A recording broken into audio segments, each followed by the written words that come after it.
Fans of the 2015 film Crimson Peak, directed by Guillermo del Toro, may notice that throughout the film there is a repeated butterfly and moth motif.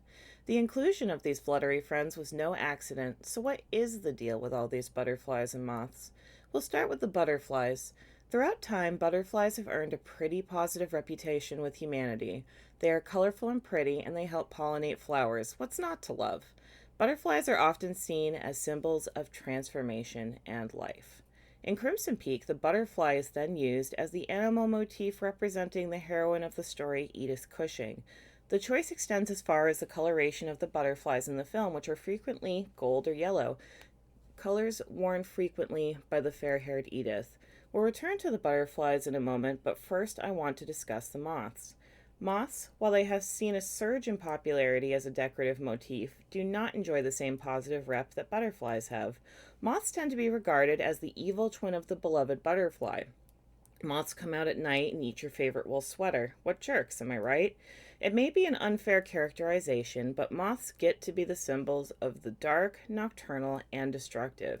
It is for all these reasons, then, that the much maligned moth is used as the animal motif representing the tragic villains of the film, the Sharpe siblings, especially Lucille. The moths in the film are black and blue, a coloration consistent with the colors most closely associated with the Sharpes in the film.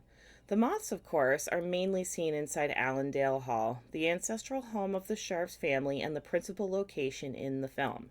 The moth infestation in particular is acute in the attic nursery that Thomas and Lucille spent much of their troubled childhood and adulthood occupying.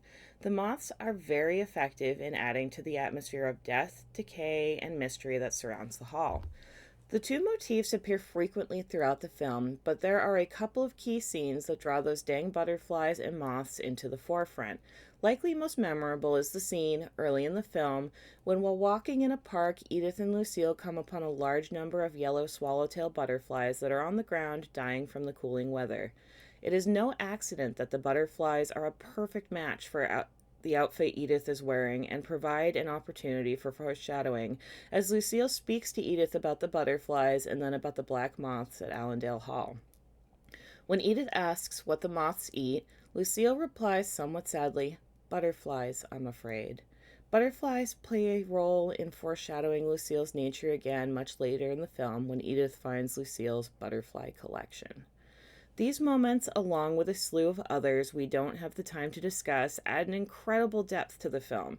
If you haven't seen Crimson Peak, I highly recommend you give it a watch. Also, be sure to check out the rest of the Morbid Movies podcast with Dom and Mary for more discussion of this film and others in the goth and alt genres.